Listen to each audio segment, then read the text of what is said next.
On what seemed like an innocent weekend trip, my husband and his scheming mother lured me to a remote mountain bridge and pushed me off, leaving me for dead.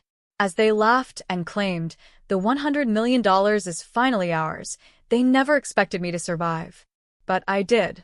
And by the time they returned home to celebrate, they walked straight into a trap. The police were waiting. Justice came faster than they could ever imagine. I never thought my life would take such a dark and twisted turn. My name is Sophia Carter, and I'm 28 years old. I grew up in Seattle, Washington, a city I've always loved for its blend of urban life and natural beauty. I'm an interior designer by profession, passionate about turning spaces into works of art. My life wasn't perfect, but I was happy and independent, at least until Ethan Carter walked into my life. Ethan was charming, the kind of man who could light up a room just by walking in. He was a successful real estate agent, confident and ambitious, and when we met at a friend's housewarming party, it felt like destiny. He was attentive, understanding, and made me laugh like no one else. Within a year, we were married. At first, things were wonderful. Ethan seemed supportive of my career and encouraged me to dream big. I come from a well-off family, but I've always been fiercely independent. I worked hard for what I had, including my beautiful mansion overlooking Lake Washington. It was my sanctuary, a reflection of everything I had achieved on my own. I thought Ethan appreciated that about me, but I was wrong. The cracks in our relationship started showing soon after our wedding. Ethan's mother, Diane, moved to Seattle to be closer to us. I welcomed her at first, thinking it was important to have a good relationship with my in-laws. But Diane was difficult. She had a way of making me feel small with her sharp comments and condescending looks. "You're lucky to have Ethan," she would say, her tone dripping with judgment. "He's such a catch, and you get to enjoy the life he's building for you." It didn't matter how much I explained that I paid for my own lifestyle. She never believed me. In her eyes, I was a gold digger who didn't deserve her son. Ethan, of course, always sided with her.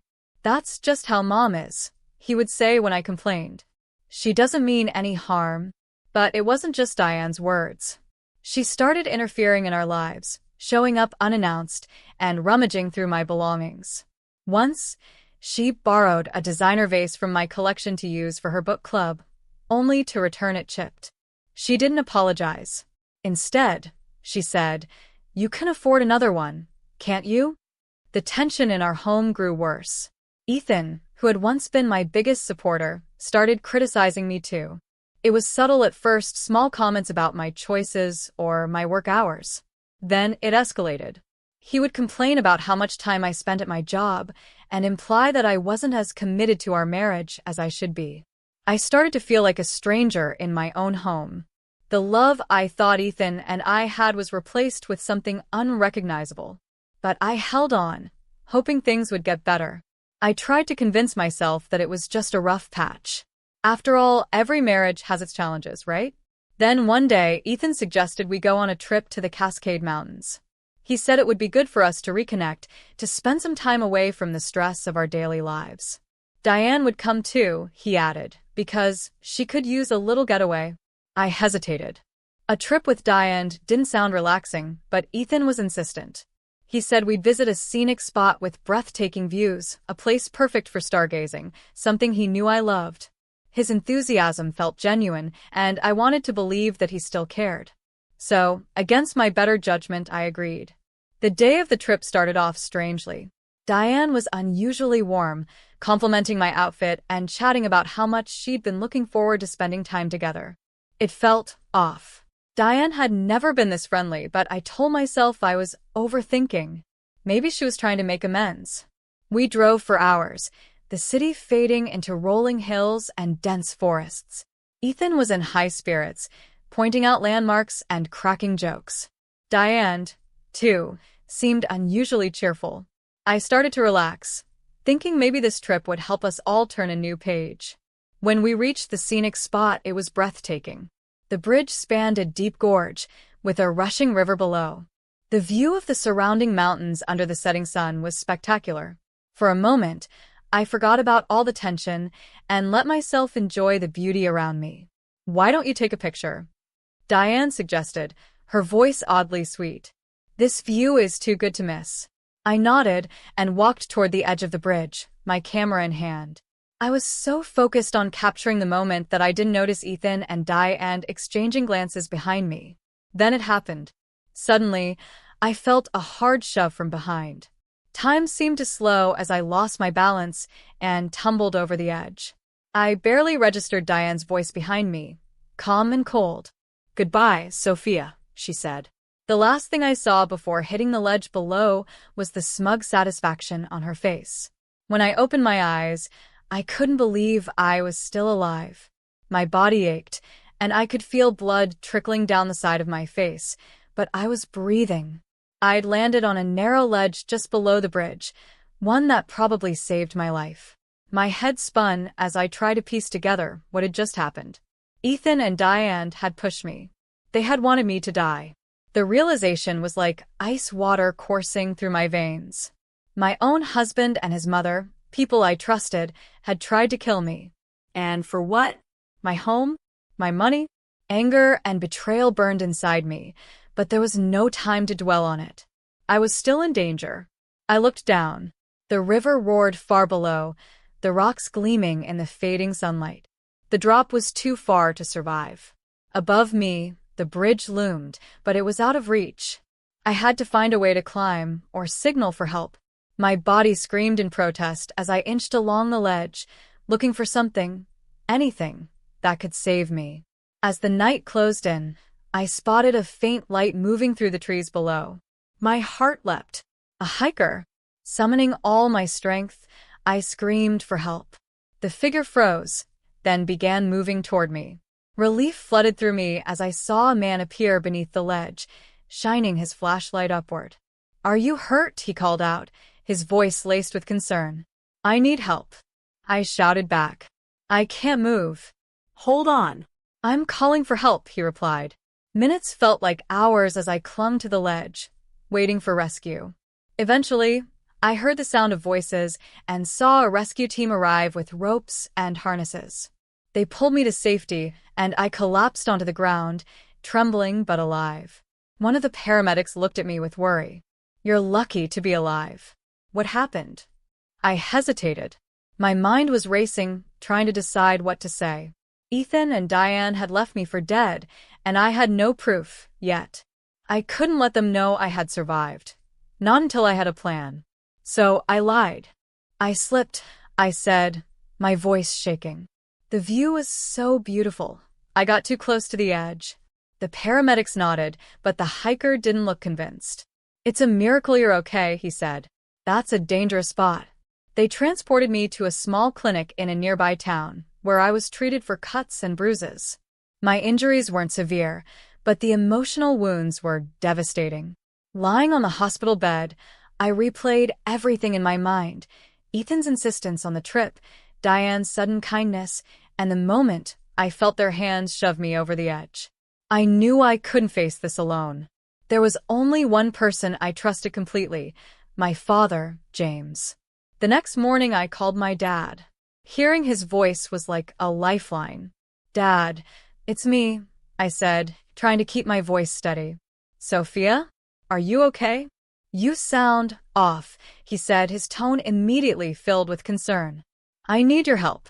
Can you come to me?" "I'll explain everything when you're here," I said. "Of course," he said without hesitation. "Where are you?" I gave him my location, and within hours, my dad arrived in his private jet. He looked at me with a mix of relief and alarm when he saw my bandaged face. "What happened, Sophia?" he asked, gripping my hand. "It's Ethan and Diane," I whispered, my voice trembling. "They tried to kill me." His expression darkened. "Tell me everything." I recounted every detail: the trip, the push, and my desperate climb to safety. My dad listened quietly, his jaw tightening with every word. When I finished, he took a deep breath and said, "We're going to make them pay.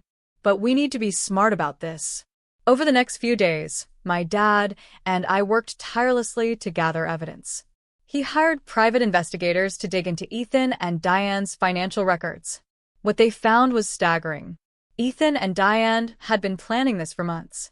They had forged documents, tried to access my accounts, and even drafted plans to sell my mansion. As we uncovered their schemes, I remembered something that could be critical: my phone. I had left it in the car during the trip, but it automatically recorded audio when certain settings were triggered. I asked my dad to retrieve it, and when we played back the recording, my stomach churned. Diane's voice was unmistakable. "After tonight, she'll be gone," she said. "We'll have the house and everything else. Just act normal." Ethan replied, "She won't see it coming. Let's make sure this looks like an accident." I stared at the phone, my hands trembling. "This is it," I said. "This is the proof we need." My dad nodded. "We're taking this to the police. They won't get away with this." But I wasn't done yet. I wanted them to feel the fear they had tried to inflict on me. So I made a decision. I would return home and pretend nothing had happened. I wanted to see the look on their faces when they realized their plan had failed. "Are you sure about this?" my dad asked, worried. "I'm sure," I said, my voice firm. "They need to know I'm not someone they can break." I returned to Seattle with my father's support, but I kept my injuries concealed as best I could. The scratches and bruises could be explained away, but the real battle was in my mind. I was terrified yet determined. Ethan and Diane had tried to erase me from their lives, but I wasn't going to give them the satisfaction. Instead, I walked into our home as if nothing had happened. When I opened the front door, Ethan was in the kitchen, his back turned to me. He jumped when he saw me, his face pale. "Sophia, you're back," he stammered. His shock was poorly disguised under a fake smile. "We didn't expect you until tomorrow." "I decided to come back early," I said, keeping my voice calm. "The mountains were more than I bargained for." Before he could respond, Diane walked in. Her reaction was less restrained.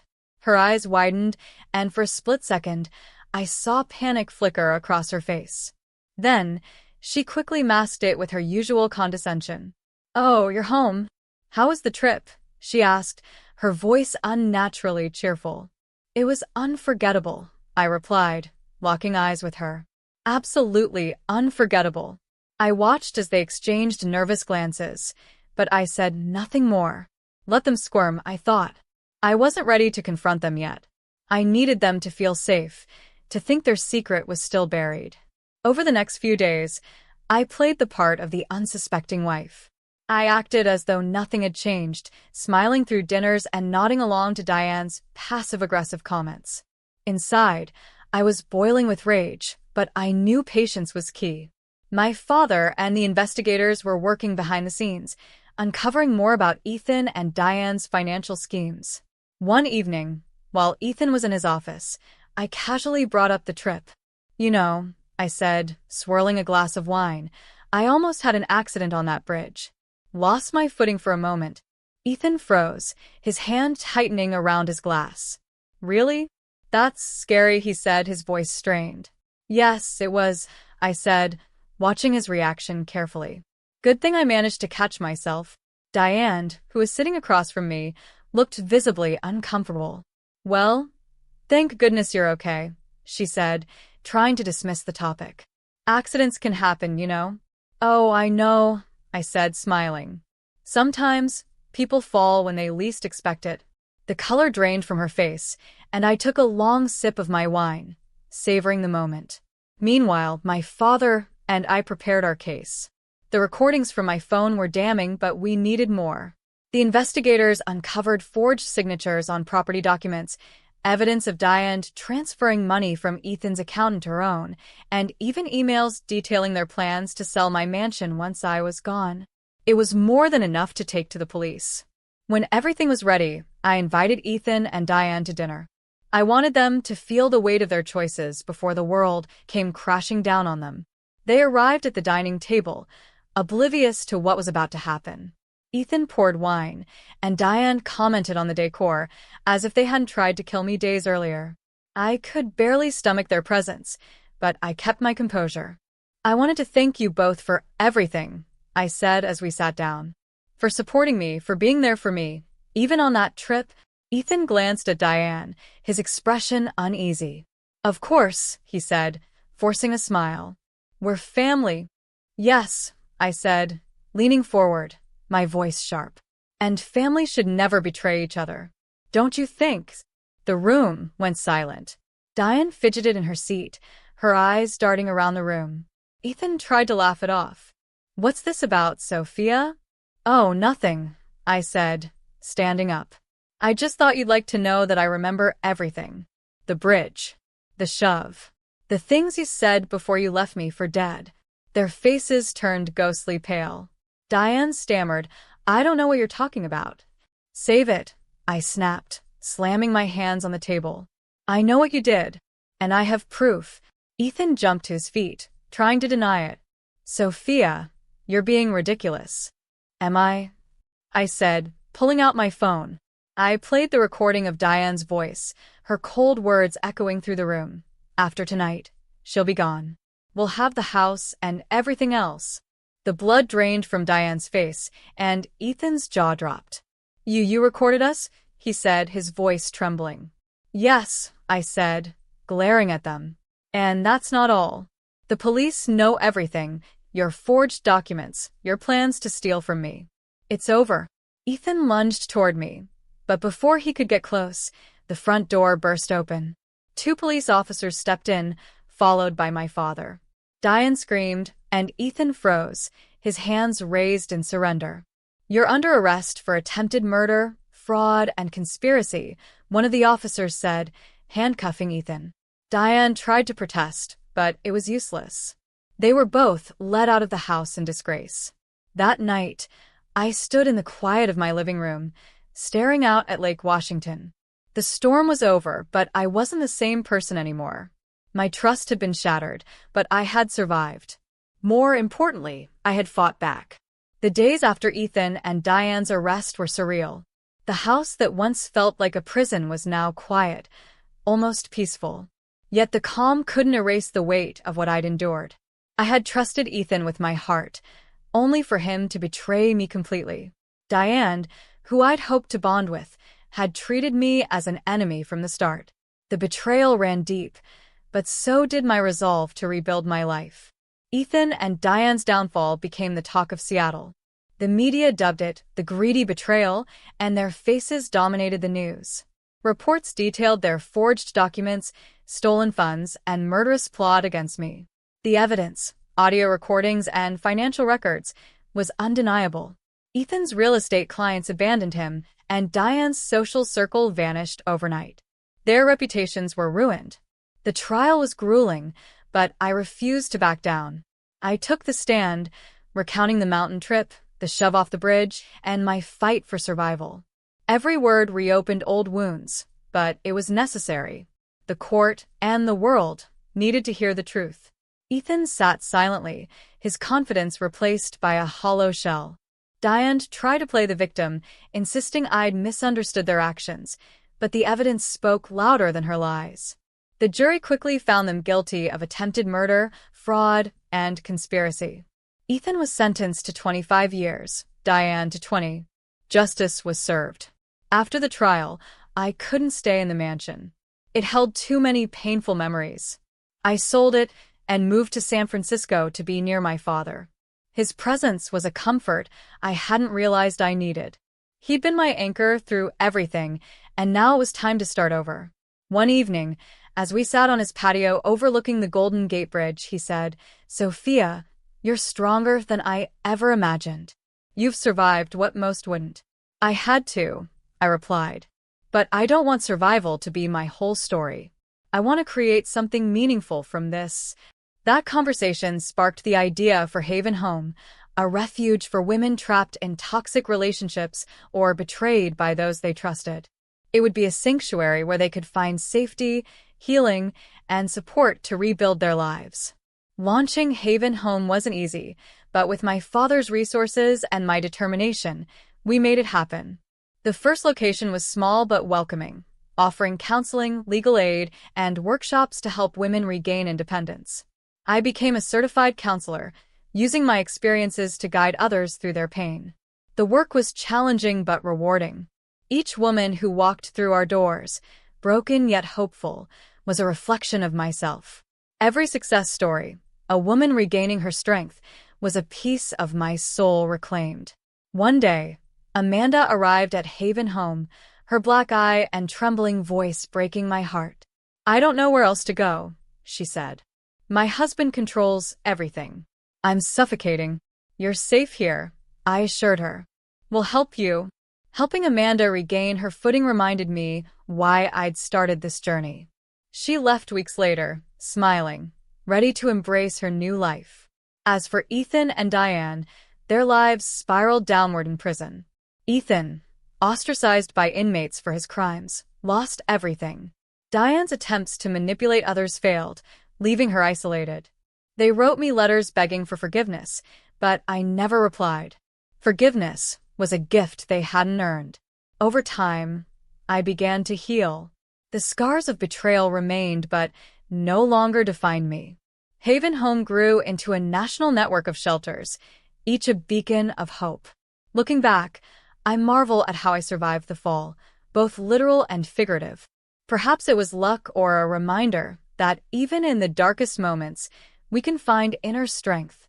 Sitting in my new home, the sun setting over the San Francisco Bay, I felt peace.